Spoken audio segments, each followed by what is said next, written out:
رات کا وقت تھا۔ قلعے کے صدر دروازے پر چند سائے نظر آ رہے تھے۔ ان کے لباس اور چال ڈھال سے ظاہر ہوتا تھا کہ وہ کسی فوجی مشن پر آئے ہیں۔ انہوں نے قلعے کے نگراں سے ملنے کی خواہش ظاہر کی۔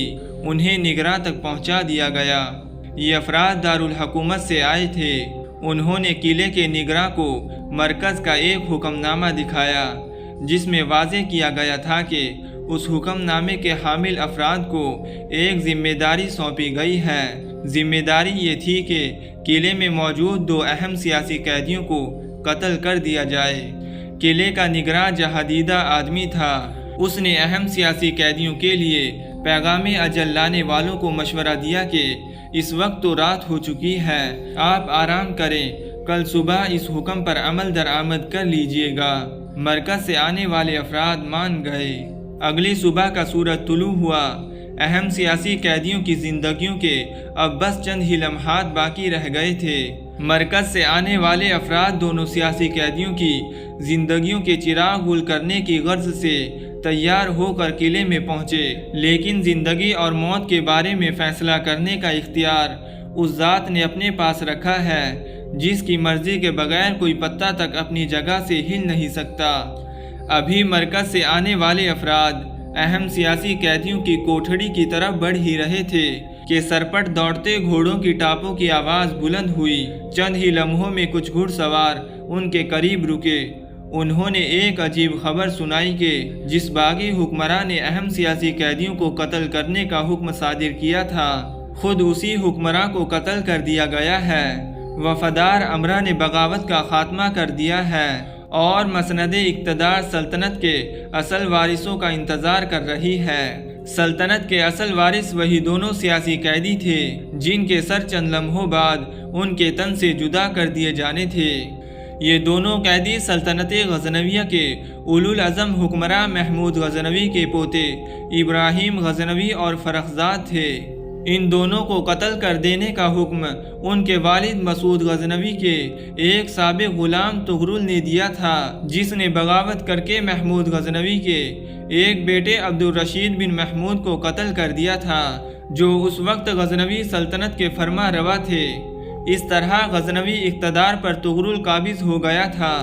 اگر طغرل ابراہیم غزنوی اور فرخزاد کو بھی قتل کروانے میں کامیاب ہو جاتا تو شاید آج افغانستان اور بر صغیر پاک و ہند کی تاریخ یکسر مختلف ہوتی، لیکن طغرل کا اقتدار محض مہینہ بھر رہا۔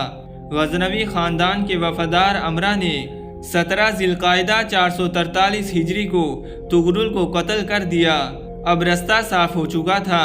ابراہیم غزنوی اور فرخزاد کو عزت کے ساتھ غزنی لایا گیا۔ جیل کی تکلیف اٹھا کر ابراہیم بہت بیمار اور کمزور ہو چکے تھے، اس لیے امرا نے متفقہ طور پر فرخزاد کو سلطنت غزنی کا فرما روا چن لیا۔ فرخزاد نے 7 برس حکومت کی۔ صفر 451 ہجری میں وہ علیل ہوئے۔ یہ علالت جان لیوا ثابت ہوئی۔ ان کی عمر صرف 34 برس تھی۔ ان کے بعد 9 صفر 451 ہجری کو ان کے بھائی ابراہیم غزنوی کو سربراہ منتخب کر لیا گیا۔ اس کے ساتھ ہی غزنوی سلطنت کے ایک یادگار دور کا آغاز ہو گیا۔ ابراہیم غزنوی نے تقریباً 40 برس حکومت کی اور انہوں نے اپنی شاندار انتظامی صلاحیتوں سے کام لیتے ہوئے ٹوٹ پھوٹ اور سکشت و ریخت کا شکار غزنوی سلطنت کو ایک بار پھر مضبوط اور مستحکم بنا دیا۔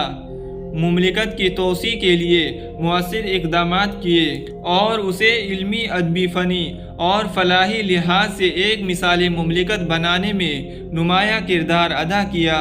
ابراہیم غزنوی 424 ہجری میں ہرات میں پیدا ہوئے، جو موجودہ افغانستان کا معروف شہر ہے۔ اس وقت سلطنت غزنی کی قیادت ابراہیم کے والد مسعود کے ہاتھوں میں آ چکی تھی۔ مسعود غزنوی نے 421 ہجری سے لے کر 432 ہجری تک حکومت کی۔ وہ ایک اولوالعزم، شجاع اور سخی حکمراں تھے جنہوں نے علم کی بھرپور سرپرستی کی۔ وہ اپنے بیٹے ابراہیم کی زندگی کے ابتدائی تقریباً 8 برس تک بقید حیات رہے۔ 432 ہجری میں انہیں قتل کر دیا گیا۔ ابراہیم غزنوی نے حکمراں بنتے ہی غزنوی اور سلجوقی سلطنتوں کے مابین کشمکش ختم کرنے کی کوشش کی۔ یہ ضرور ہے کہ ابراہیم کے بھائی مودود نے سلجوقی حکومت کے ایک اہم رکن جعفری بیگ سلجوقی فرما روا تغرل بیگ کے بھائی کی بیٹی سے شادی کر لی تھی، لیکن یہ رشتہ بھی دونوں فریقوں کے درمیان الفت و محبت کے تعلقات قائم کرنے میں ناکام رہا۔ بلخ اور سیستان کے علاقے میں لڑائیاں جاری رہی، تاہم اب فریقین کو اندازہ ہو چکا تھا کہ اس باہمی کشمکش سے کوئی فائدہ نہیں۔ مزید پیش رفت ابراہیم غزنوی نے کی۔ انہوں نے ختلان، چغانیہ اور قبادیان کے علاقے سلجوقیوں کو پیش کر کے ان سے دوستی کا معاہدہ کر لیا۔ ابراہیم غزنوی نے سلجوقی حکمرانوں کو قیمتی تحائف بھی پیش کیے۔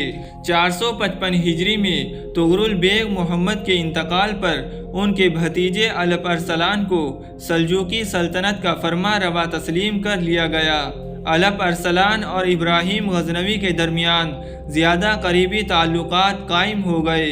ابراہیم غزنوی نے اپنی بیٹی کی شادی الپ ارسلان کے بیٹے ارسلان شاہ سے کر دی اور اپنے بیٹے مسعود کی شادی ملک شاہ سلجوقی کی بیٹی سے کر دی۔ سلجوقیوں سے دوستی کے معاہدے کے بعد ان سے قرابت داری قائم کرنے کا یہ فیصلہ بڑا دانشمندانہ تھا۔ اس کے نتیجے میں مغرب کی جانب سے غزنوی سلطنت کو لاحق خدشات ٹل گئے۔ اب ابراہیم غزنوی نے بر صغیر کی جانب توجہ دی۔ ابتدا میں انہوں نے ایک بڑی فوج بر صغیر کی طرف روانہ کی۔ اس فوج نے بعض ایسے علاقے فتح کیے جو ابھی تک غزنی کی اسلامی سلطنت کے زیر نگینہ تھے۔ 472 ہجری میں ابراہیم خود فوج کی قیادت کرتے ہوئے اس علاقے میں داخل ہوئے جو اب پاکستان کا خطہ ہے۔ انہوں نے اجودھن کے قلعے کا محاصرہ کیا اور اسے فتح کر لیا۔ اجودھن کا موجود نام پاک پٹن ہے۔ اس کے بعد ابراہیم نے ایک اور بڑے قلعے روپال پر فوج کشی کی۔ یہ قلعہ ایک بلند پہاڑی کی چوٹی پر بنا ہوا تھا جس کی ایک جانب دریا بہتا تھا اور دوسری طرف گھنا جنگل تھا۔ جنگل میں بڑے بڑے درختوں کی شاخیں آپس میں اس طرح پیوست تھی کہ سورج کی روشنی زمین تک نہ پہنچ پاتی تھی۔ یہ درخت زہریلے سانپوں کے مسکن بھی تھے۔ قلعے کی دونوں جانب فوجوں کو ٹھہرنے کی جگہ بالکل نہ تھی۔ ان حالات میں یہ قلعہ فتح کرنا بہت مشکل نظر آتا تھا، لیکن ابراہیم نے مہم ترک نہ کی اور تمام مشکلات کے باوجود قلعے تک جا پہنچے۔ کچھ عرصے کے محاصرے کے بعد قلعہ فتح ہو گیا۔ قلعہ روپال کے بعد ابراہیم غزنوی نے ایک اور شہر درہ پر حملہ کیا۔ اس شہر میں وہ غیر مسلم آباد تھے جو خراسانی نسل سے تعلق رکھتے تھے۔ یہ بڑی جنگجو قوم تھی اور ان لوگوں نے مقامی راجوں کو تنگ کر رکھا تھا۔ اس شہر کے آس پاس بھی بے انتہا گھنے جنگل تھے۔ شہر میں داخل ہونے اور باہر آنے کے راستوں کا پتہ چلنا بہت دشوار تھا۔ ابراہیم نے کسی رکاوٹ کی پرواہ نہ کی اور پیدل سپاہیوں کو اس ہدایت کے ساتھ آگے روانہ کر دیا کہ وہ درخت کاٹ کر باقی فوج کے لیے راستہ بناتے جائیں۔ جب فوج درہ تک پہنچی تو تیز بارش شروع ہو گئی۔ بارش کا سلسلہ تقریباً 3 مہینے جاری رہا۔ فوج شہر کے باہر رکی رہی۔ بارش تھمنے کے بعد ابراہیم غزنوی نے پہلے تو شہر والوں کو اسلام قبول کرنے یا غیر مسلم رہ کر جزیہ دینے کی دعوت دی، لیکن نفی میں جواب ملنے پر حملہ کر دیا۔ زبردست جنگ ہوئی جس میں ابراہیم فتح مند ہوئے۔ یہ قلعہ بہت بڑا تھا۔ اس کا اندازہ اس بات سے لگایا جا سکتا ہے کہ ابراہیم غزنوی کی فوج نے یہاں سے تقریباً 1 لاکھ افراد گرفتار کیے۔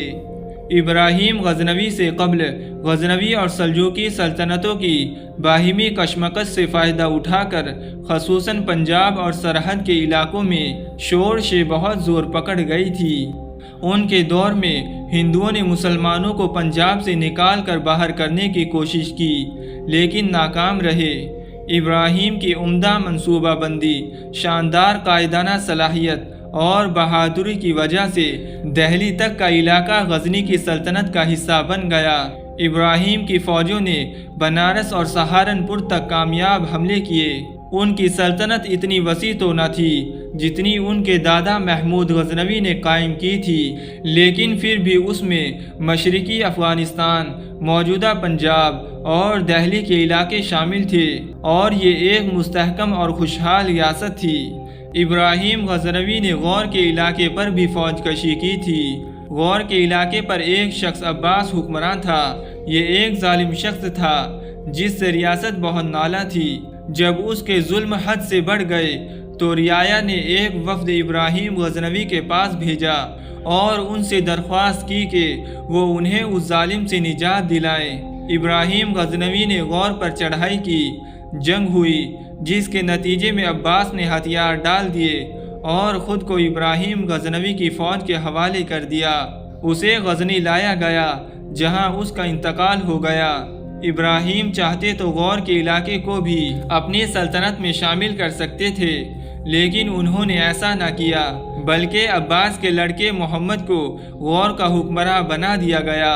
محمد نے نہایت عدل اور خوش اسلوبی سے حکومت کی۔ ابراہیم غزنوی کے زمانے میں شہر آگرہ بھی تسخیر ہوا۔ اس وقت یہاں راجہ جے پال کی حکومت تھی جو راجپوت تھا۔ آگرہ ایک مضبوط قلعے کے اندر واقع تھا جو بڑے پتھروں اور لوہے کی مدد سے تعمیر کیا گیا تھا۔ ابراہیم غزنوی نے اپنے بیٹے سیف الدولہ کو فوج دے کر آگرہ کی جانب بھیجا، کیونکہ جے پال نے کھلم کھلا بغاوت کر دی تھی۔ موسم بہار میں کی گئی اس فوج کشی کے نتیجے میں قلعے پر مسلمانوں کا قبضہ ہو گیا۔ راجپوتوں نے جب سلطنت غزنوی کی اطاعت قبول کر لی تو ابراہیم غزنوی نے انہیں ولایت بیانہ کا والی بنا دیا اور آگرہ پر حکومت کرنے کی اجازت دے دی۔ ابراہیم غزنوی کے زمانے میں جلندھر سے آگے بھی ایک فوجی مہم بھیجی گئی تھی۔ شہر لاہور کو اس کا موجودہ نام ابراہیم غزنوی ہی کے عہد میں دیا گیا۔ لاہور کی ترقی کا آغاز تو ابراہیم کے دادا محمود غزنوی ہی کے دور میں ہو گیا تھا، لیکن اسے باقاعدہ ترقی ابراہیم کے عہد میں دی گئی اور یہ شہر علم و ادب کا گہوارہ بن گیا۔ ابراہیم غزنوی بہت دور مند حکمراں تھے۔